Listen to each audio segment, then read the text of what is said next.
salue au nom puissant de Jésus. Et dis-lui que tu as bien fait d'être là. Tu as bien fait d'être là. Oui. Et ce matin, par la grâce de Dieu, j'aimerais partager sur le thème destinée brisée et destinée restaurée. Amen. Destinée brisée et destinée restaurée. Nous allons lire comme nous avons l'habitude de le faire. Notre première lecture, on les fait debout. Jean chapitre 10. Jean chapitre 10, verset 10. Jean chapitre 10, verset 10. Oui. Le voleur ne vient que pour dérober, égorger et détruire. Oui. Moi, je suis venu afin que les brebis aient la vie et qu'elle l'ait en abondance. Dans ce passage, on nous parle de deux venues. Et on nous parle aussi de deux missions. Alléluia. Amen. Destinée brisée, destinée restaurée. Alléluia. Dieu est merveilleux. Dieu est merveilleux. Amen. Alléluia. Dans ces textes, on nous parle de deux venues. Mais d'abord, c'est le diable qui est venu en premier. Et quand il est venu, alléluia, Amen. on nous présente aussi son carnet de charges. On nous présente aussi sa mission. Suivez-moi très bien. Il est venu pourquoi? Il est venu, la Bible dit qu'il est venu, le voleur, on l'appelle le voleur. Il est venu pour dérober, pour, alléluia, égorger ou tuer et pour détruire. C'est-à-dire que c'est ça sa spécialité. Alléluia. Quand le diable entre dans ta vie, il sait conjuguer que ces trois verbes. En fait, le diable, il est spécial. Donc, sa spécialité, c'est de détruire, de tuer et de voler. C'est ce qu'il sait faire. Mais, Dieu merci, parce qu'après qu'il est venu, il y a aussi un autre qui est venu. Et cette fois-ci, la personne qui est venue s'appelle Jésus. Amen. Et Jésus, il n'est pas n'importe qui. Jésus, c'est le Dieu incarné. Amen. Aïe. Amen. Et ici encore, on nous présente sa mission. Jésus est venu. Il est venu pourquoi? Il est venu pour que les brebis puissent avoir la vie. Quand on parle ici de la vie, on ne fait pas allusion à la vie éternelle seulement, non. On parle de la vie en général. Amen. Alléluia. Amen. Il est venu afin que ce brebis puisse avoir la vie, mais et que cette vie soit en abondance. Amen. Alléluia. Amen. Alors, rapidement, nous allons parler à propos de la destinée. D'abord, la destinée, c'est quoi? Je crois que nous connaissons la définition du mot destinée. La destinée, c'est très important parce que si tu ne connais pas ce que ça veut dire la destinée, alors ça sera très difficile pour que ta destinée soit restaurée. Amen. Amen. À propos de la destinée, elle est définie comme le plan de Dieu pour un individu. La destinée, c'est le plan. C'est le plan de Dieu pour un individu. C'est comme un architecte, alléluia, qui construit un édifice, mais il commence par, alléluia, mettre un panneau qu'on appelle maquette. Oh là, suivez-moi s'il vous plaît. Amen. Soyez avec moi. Alléluia. Amen. Nous le voyons ici en Europe. Alléluia. Lorsqu'on construit un édifice, on demande à l'architecte de mettre d'abord la maquette. Alléluia. Et dans la maquette, ça dit que cet édifice est déjà fini. En fait, on vous présente une photo d'un édifice qui est déjà fini. Or, nous aussi, notre Dieu, on l'appelle l'architecte de notre vie. Amen. Amen. Alors, notre Dieu, avant de commencer, il a déjà fini. Alléluia. Voilà pourquoi nous définissons la destinée comme étant le plan de Dieu pour chaque individu. Donc Dieu a un plan pour chaque personne. Que ce soit les chrétiens, que ce soit les païens. Lorsqu'on parle de la destinée, on ne fait pas allusion aux chrétiens. Non. La destinée, alléluia, c'est le plan de Dieu pour chaque créature. Quelqu'un comprend? Amen. Alléluia. Amen. Donc, chacun de nous a une destinée. Alléluia. Amen. Alors, on peut aussi comprendre le mot destinée comme étant la raison de l'existence. C'est-à-dire que la destinée, c'est la raison pourquoi tu existes. Quelqu'un est avec moi? Amen. Alors tu dois comprendre pourquoi tu existes.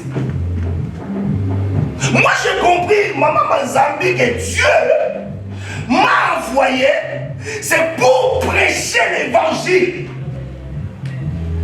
Alléluia. Amen. C'est ma raison d'être. Est-ce que quelqu'un comprend? Amen. Une destinée, c'est la raison par laquelle tu existes. Tu existes pourquoi? Alléluia, tu as un but. Amen. Je disais Amen. Amen. Alors, par rapport toujours à la destinée, avant qu'une destinée soit brisée, elle est d'abord instaurée, mise en place. Une destinée ne peut pas être brisée sans d'abord qu'il soit établi, instauré. Hein? Amen. Alléluia. Une destinée, elle est d'abord instaurée et ensuite brisée et enfin restaurée. Amen. Tu es avec moi? Amen. Alléluia. Alors, qu'est-ce qui est à la base de la destruction d'une destinée? J'ai retenu 3 éléments. Ou qu'est-ce qui peut détruire une destinée? Qu'est-ce qui peut briser une destinée? J'en ai retenu 3. Le premier, c'est le diable. Une destinée peut être brisée ou détruite par le diable. Le deuxième élément qui peut briser une destinée, c'est le péché. Et le troisième élément qui peut détruire ou briser une destinée, c'est l'homme lui-même. Retenez ça, les trois choses qui peuvent détruire une destinée. D'abord, c'est le diable. Parce que le diable est l'ennemi juré de l'homme. D'abord, c'est le diable, et ensuite, c'est le péché. Et enfin, c'est l'homme lui-même. Amen. Alors, j'en ai retenu 2 exemples de personnes dans la Bible par lesquelles leur destinée a été, ils avaient une destinée. Mais cette destinée a été brisée. Heureusement que Jésus, alléluia, a réussi à restaurer leur destinée. La première personne qui me vient à l'idée, c'est Bartimée. Bartimée. Si on peut lire ça, dans Marc chapitre 10, verset 46. Ils arrivèrent à Jéricho, Et lorsque Jésus en sortit avec ses disciples, c'est très important cet aspect. Ils sont entrés dans Jéricho et maintenant ils sortent. Alléluia. Ils sont entrés dans Jéricho et maintenant ils sortent. C'est-à-dire que c'était la dernière occasion pour Bartimée. S'il rate cette occasion, il ne verra plus Jésus. C'est comme à l'église, il y a beaucoup de gens qui ratent des opportunités. Pendant que Jésus est en train de traverser, c'est comme je disais hier, pendant la retraite, je dis, cette retraite ne reviendra plus jamais. Non, vous ne me comprenez pas. C'est-à-dire que Bartimée, il devait faire par tous les moyens pour que sa situation change. Alléluia. Amen. Mais regardez d'abord. Commençons d'abord par son nom. Il s'appelait Bartimée. Or, Bar, ça veut dire fils. Timée, ça veut dire bonheur. Mais lui, cet homme-là, vivait le contraire de son nom. Bartimée, fils de Timée, fils de bonheur. Mais ce qu'il vivait, ça ne reflétait pas son nom. Au lieu de vivre le bonheur, il vivait le malheur. Alléluia. Amen. Qu'est-ce qui a fait que cet homme vive le malheur? Parce qu'il le voyait auparavant. Mais les circonstances de la vie ont fait que cet homme devienne aveugle. Il y a quelque chose dans sa vie qui allait bien. Mais arrivé à un certain moment de sa vie, il a perdu la vie. Alléluia. C'est-à-dire qu'il ne vit plus le bonheur. Mais il vit le mal. C'est que sa destinée a été brisée. Par la maladie, par la cécité. Alléluia, la cécité, Seigneur. Donc cette maladie, sa cécité a brisé sa destinée au point que Bartimée, alléluia, il doit s'asseoir au bord du chemin. Or, c'est un endroit que Dieu n'a pas destiné pour lui. Dieu, dans sa destinée, voyait cet homme ailleurs. Mais sa destinée a été brisée. Il se retrouve au bord du chemin en train de mendier. Mais Dieu ne l'a pas créé mendiant. Voilà pourquoi nous parlons de la restauration. Pour parler de la restauration, c'est que quelque chose doit être brisé d'abord. Ou détruite. Alléluia. Amen. Quand une vie est détruite, quand une vie est brisée, alléluia, tu vas faire des choses que, alléluia, tu n'as pas envie de faire. Il est devenu mendiant. C'est-à-dire qu'il dépend des autres. Il faut que les gens le placent là. Alléluia. Il dépend des autres. Alléluia. Mais heureusement, ses yeux ne fonctionnaient pas. Mais au moins ses oreilles fonctionnaient. Amen. J'aimerais dire à quelqu'un qui a des trucs partout. Amen. Amen. Amen. Ça commence à venir, hein? Amen. Maman Dorian, le diable c'est un voleur. Nous connaissons sa mission, mais il ne détruit pas tout. Et la seule chose qu'il reste, alléluia, la seule chose qu'il laisse dans ta vie, le diable va l'utiliser pour te restaurer. Non, le Seigneur. Alléluia. Alléluia. C'est-à-dire que le diable détruit. Mais la seule chose qu'il va laisser dans ta vie, Jésus va récupérer ça pour te restaurer.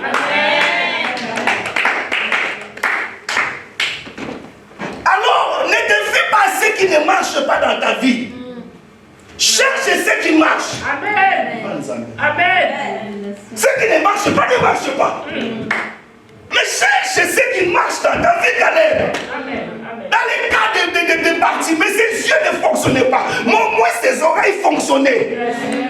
Alors il a utilisé ses oreilles. Il a entendu que c'est Jésus qui passait. Alléluia. Alléluia.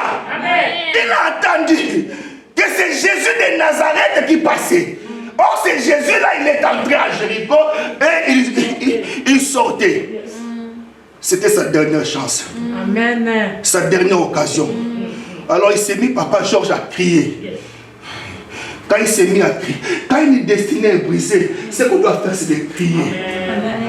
Il s'est mis à crier. Et pendant qu'il criait, les gens l'empêchaient de crier. Je l'ai dit hier à la retraite. J'ai dit que ton problème, ce n'est pas mon problème. Toi, quand tu dors, à côté de toi, il y a un mari. Mais moi, je suis célibataire. Laisse-moi crier.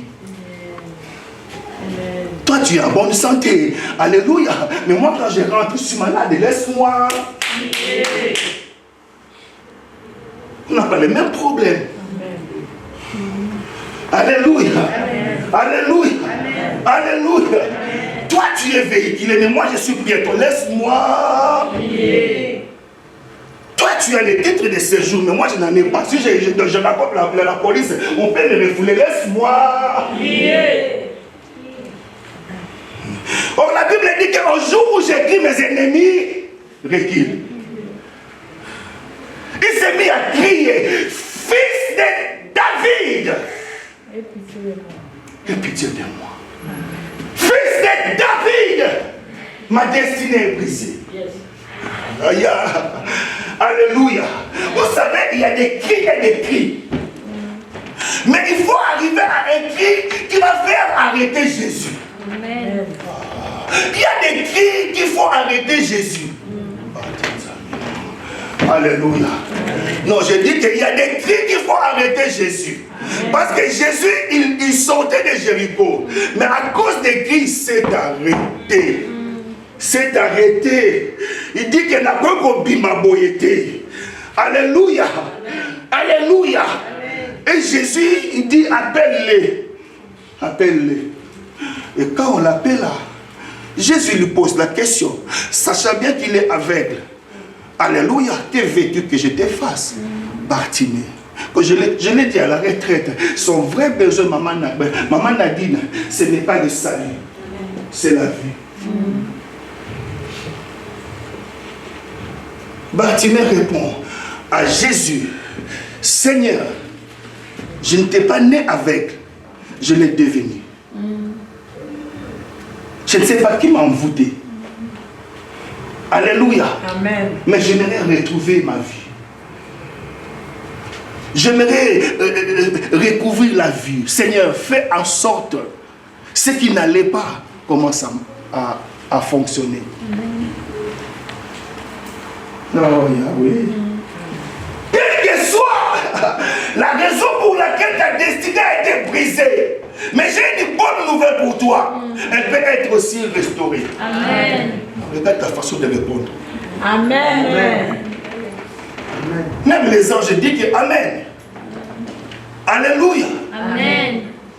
Non, je vous dis la vérité.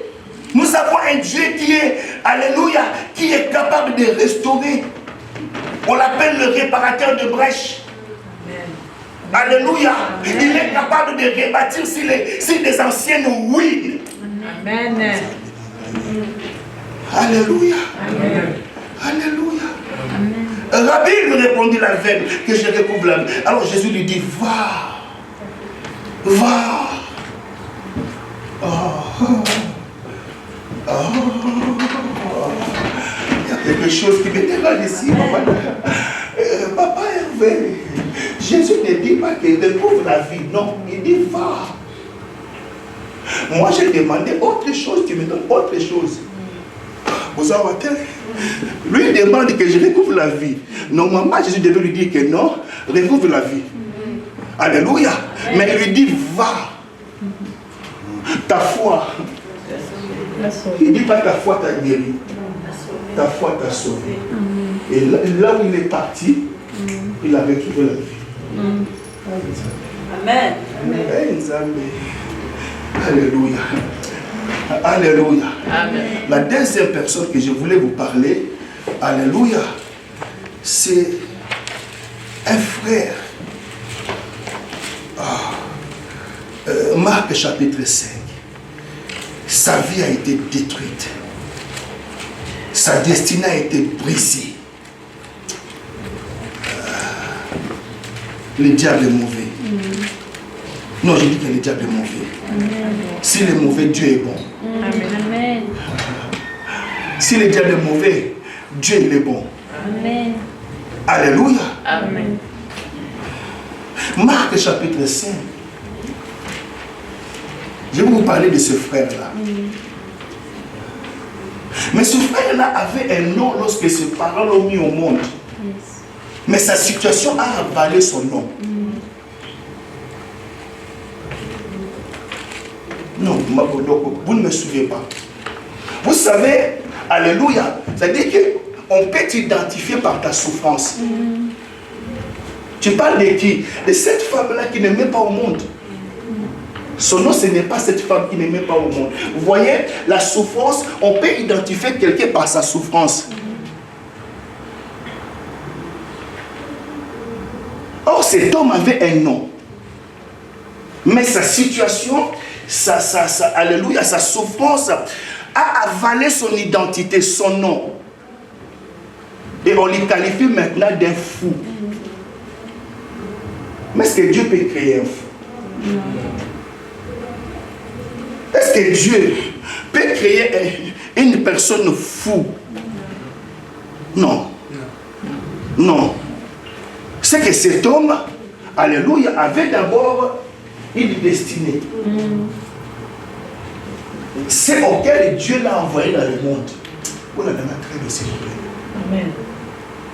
Mais le diable a détruit la destinée de cet homme. Regardez. Pour que Jésus-Christ arrive vers cet homme, le diable a fait par tous les moyens pour empêcher Jésus. En fait, cette histoire ne commence pas au chapitre 5. Ça commence au chapitre 4, verset 35, où Jésus dit à ses disciples, allons de l'autre côté. Suivez-moi très bien, s'il vous plaît. Jésus ordonne à ses disciples, passons de l'autre bord. Mais pendant la traversée, alléluia, le diable souleva un grand tourbillon pour empêcher que le maître arrive vers cet homme. Est-ce que vous me suivez? Amen. Il y a des familles qui sont détruites. Il y a des vies qui sont brisées. Mais lorsque Dieu, par son amour, par sa grâce, s'arrange à envoyer la parole, alléluia, le diable attaque cette parole. Amen. Voilà, on a bien dit. Amen. Voilà, on a bien dit.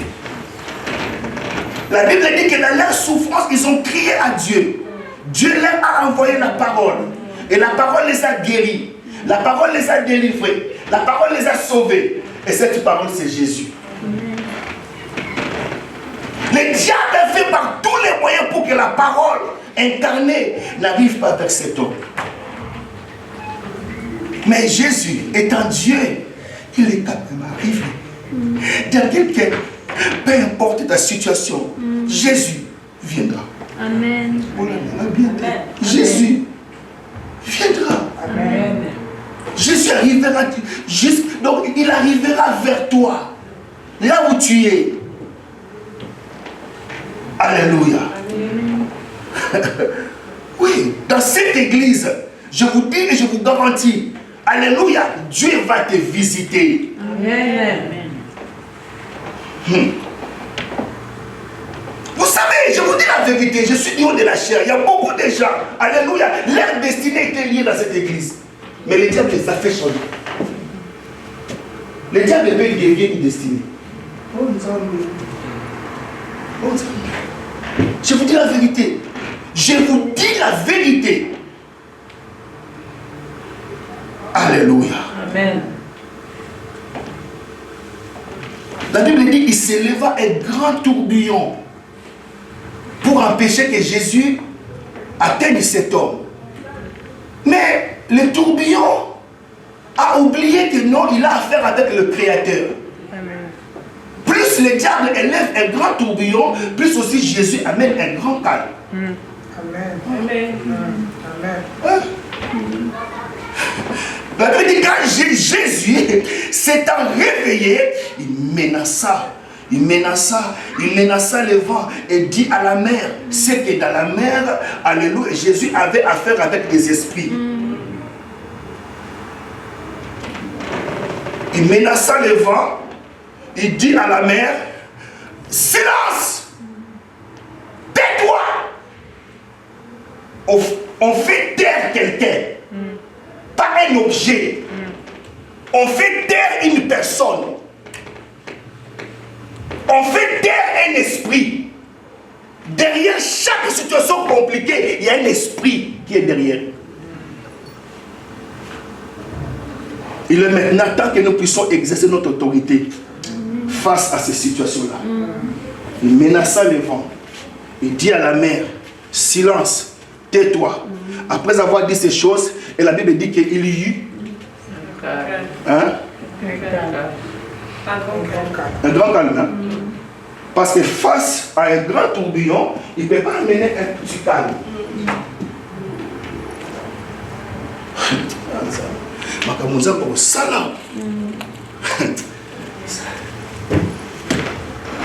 Alléluia. Amen. Alléluia. Amen. Voilà pourquoi le diable n'aime pas cette église. Il y a des églises qui dérangent le monde des ténèbres. Et notre église en fait partie. Il y a des gens que l'ennemi n'aime pas. Alléluia. Amen. Mais la Bible dit, nous sommes maintenant au chapitre 5, Papa Georges. Alléluia. Après le chapitre 4, maintenant c'est le chapitre 5, ils arrivèrent quand même, malgré l'opposition. Le diable fait par tous les moyens pour anéantir ses ministères. Mais Jésus arrive quand même. Amen. Si j'étais à ta place, j'allais acclamer Jésus. Amen.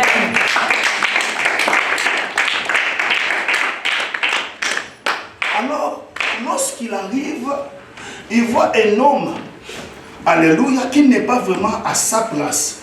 Il rencontre une personne, alléluia, auquel sa destinée est brisée. Mais cet homme-là, ce n'est pas n'importe qui. On ne connaît pas son nom, mais au moins on connaît sa tribu. Vous êtes là? Amen. Vous êtes là? Amen. On ignore son nom, mais au moins on connaît ses origines. Il provient de la tribu de Gad. Dis avec moi Gad. Gad. Dis encore Gad. Gad. Oh, Gad, c'est l'un des fils de Jacob. Alléluia. Amen. Qu'il a eu avec une des servantes de Léa. Gad, c'est la femme de Jacob. Mais regardez maintenant, vous savez, il y a des choses qui nous arrivent. En réalité, ça ne peut pas. Même si la Bible dit que non, ils vous feront la guerre. Au fait, je me réfère maintenant à la prophétie de ce que Jacob avait dit à cet enfant Gad. Lorsque Jacob bénissait ses enfants, et quand il arrive à Gad, il dit Gad, tu seras assailli par une grande armée, mais tu les assailliras. Et tu les poursuivras. Peut-être que vous ne comprenez pas le mot assaillir. Le mot assaillir veut dire attaquer. Jacob dit à Gad, Gad, mon fils, tu seras attaqué par une bande armée. Mais, à ton tour, tu les attaqueras. Et tu les poursuivras. Ça dit que Gad, si tu joues avec lui, alléluia, tu peux le vaincre au match aller. Mais le match retour, et donc Gad, il est comme Madrid.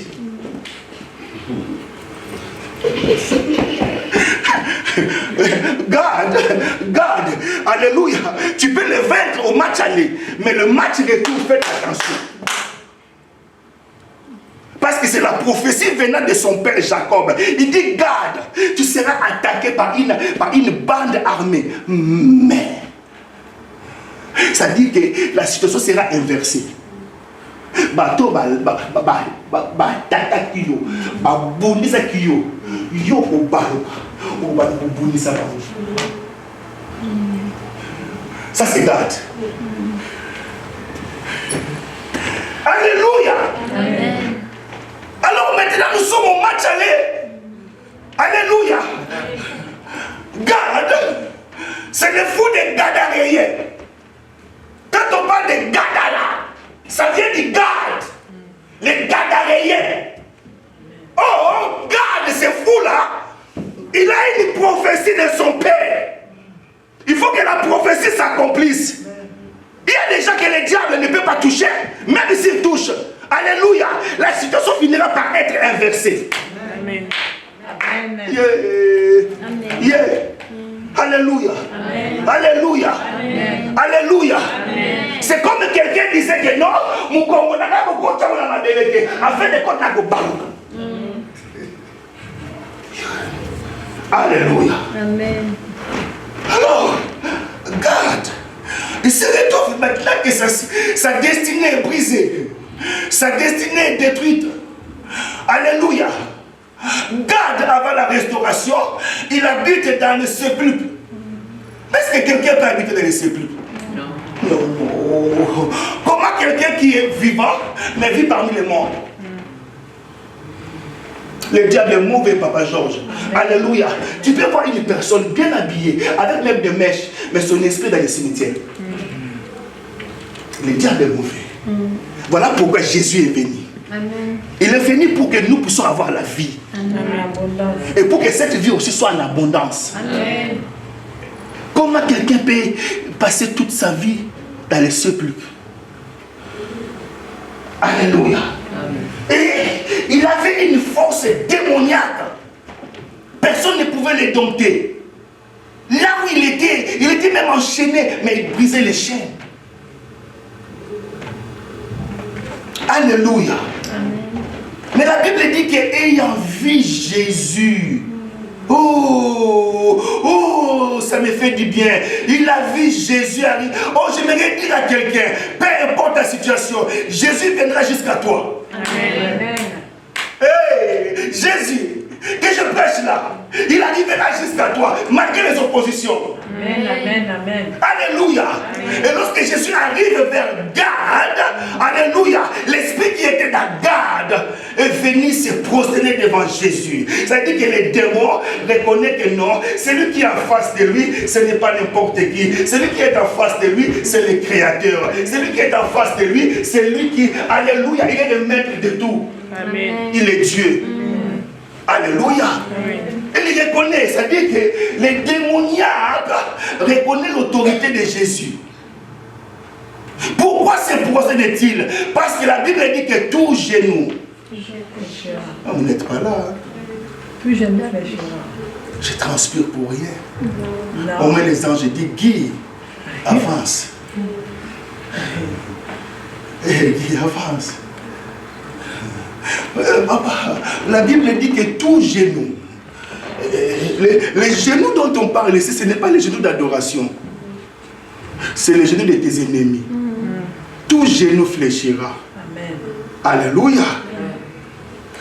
Au ciel, sous la terre, sur la terre et sous la terre. Et que toute langue confessera que Jésus est Seigneur. Voilà pourquoi les démoniaques s'est prosterné devant le Maître. Et il dit, qu'y a-t-il entre toi et moi? Tu es ici pour nous perdre. Quand Jésus entre dans une vie, c'est pour la restaurer. Amen. Quand Jésus entre dans une famille, c'est pour la restaurer. Amen. Quand Jésus entre dans une église, c'est pour la restaurer. Amen. Partout où Jésus entre, il amène la restauration. Amen. Ce que l'église ignore, les démoniaques le savent. Alléluia. Amen. Tu es ici pour nous perdre. Nous savons qui tu es. Tu es le Fils du Très-Haut. Ça veut dire que les démoniaques avaient les informations que l'église n'en a pas. Amen. Amen. Alors, les démoniaques supplièrent. Dans ma Bible, on dit les démoniaques supplient. Ils supplient Jésus de les envoyer, de ne pas les envoyer hors du pays, mais de les envoyer au pourceau. Le seul endroit où j'ai vu Dieu exaucer la prière des démoniaques. Si Dieu écoute la prière des démoniaques, à combien plus forte raison toi, son enfant?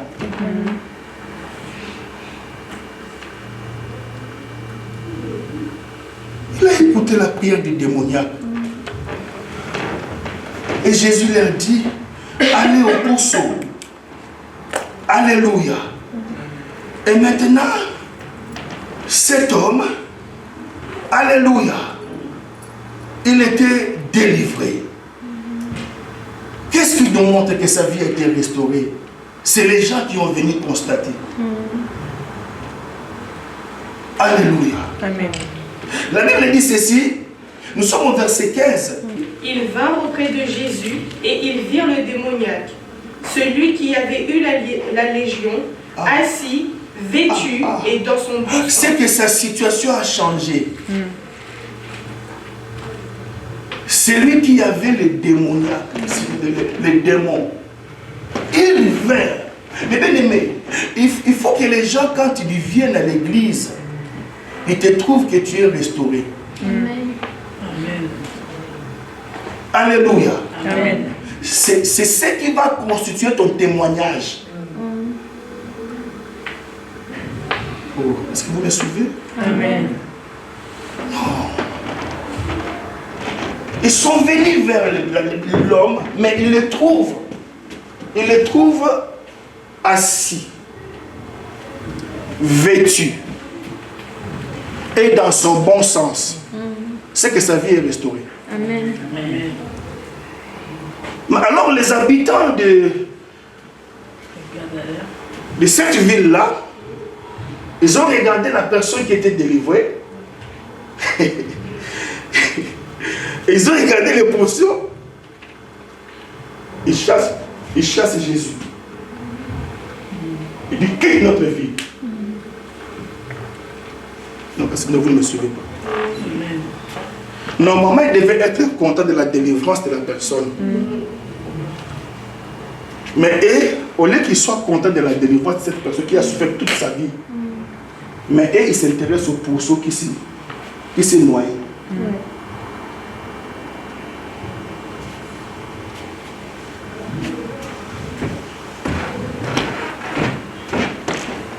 Voilà pourquoi les démons ont supplié Jésus pour ne pas qu'il les envoyé hors du pays. Parce que les habitants de cette ville, alléluia, avaient une alliance avec les esprits des eaux. Et cette personne-là, je paraphrase, a été sacrifiée par rapport au commerce de cet habitant.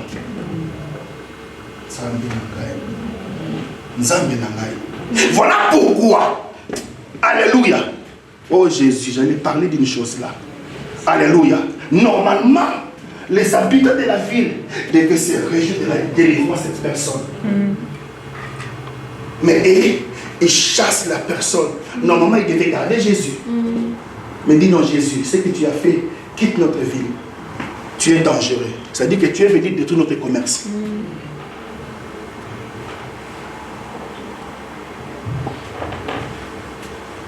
Alors,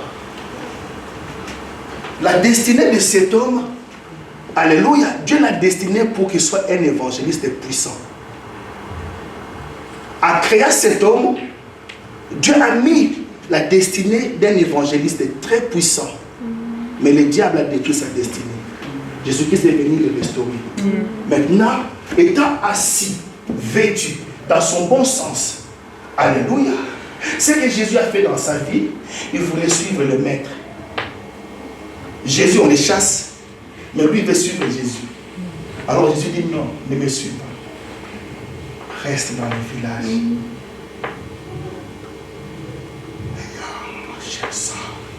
Amen. Les gens qui n'ont pas pu croire en moi, au moins lorsqu'ils vont te voir, ils finiront par se repentir parce qu'ils connaissaient ta vie avant la restauration. Amen. Oh Nzambe. Oh Nzambe. Ça dit que ces gens-là, alléluia, ils m'ont chassé. Ils n'ont pas cru en moi. Mais toi ne me suis pas. Rentre dans ta maison, vers les tiens, et rencontre-les tout ce que Dieu a fait. Comment Dieu a eu pitié de toi. Amen. Le premier témoignage doit d'abord commencer par notre maison. Alléluia. Ils ont chassé Jésus, lui qui a délivré. Mais Jésus dit non, si tu me suis, je ne vais pas gagner la vie. Toi tu restes, sois mon témoin. Sois mon témoin. Même si les gens ne vont pas croire à tes prédications, mais au moins ils finiront par croire à ce que Dieu a fait dans ta vie. Un fou qui est devenu évangéliste, il n'y a que Dieu qui peut le faire. Est-ce qu'on peut acclamer le Seigneur?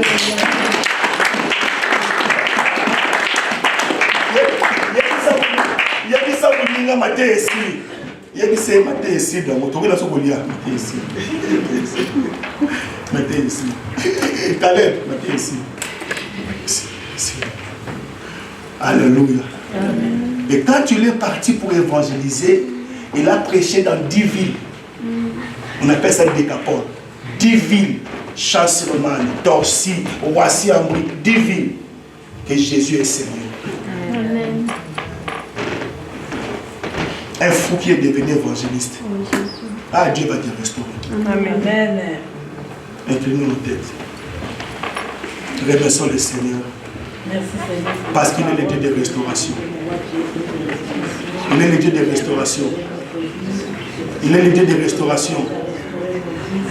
Ah, Dieu est capable. Il est capable.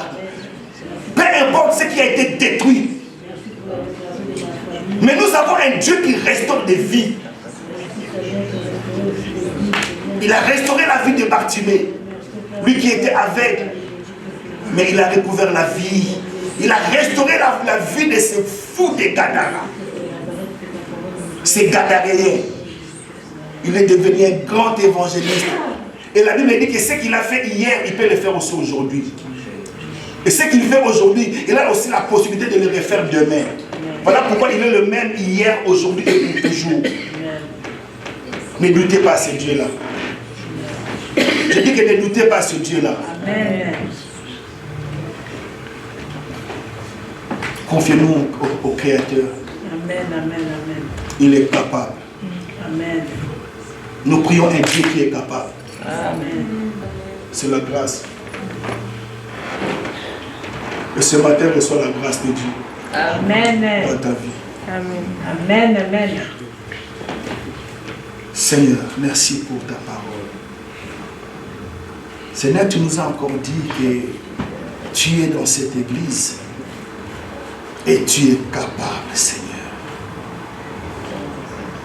de restaurer des vies, des destinées qui ont été brisées par l'ennemi, par le péché, même par notre propre faute, Seigneur. Yahweh, nous te faisons confiance, Père. Merci parce que tu es en train de restaurer ce ministère. Tu es en train de restaurer des vies dans cette église. Et en cela, nous te rendons grâce. Nous te disons merci. Au nom puissant de Jésus. Ainsi que nous avons prié et nous avons dit Amen.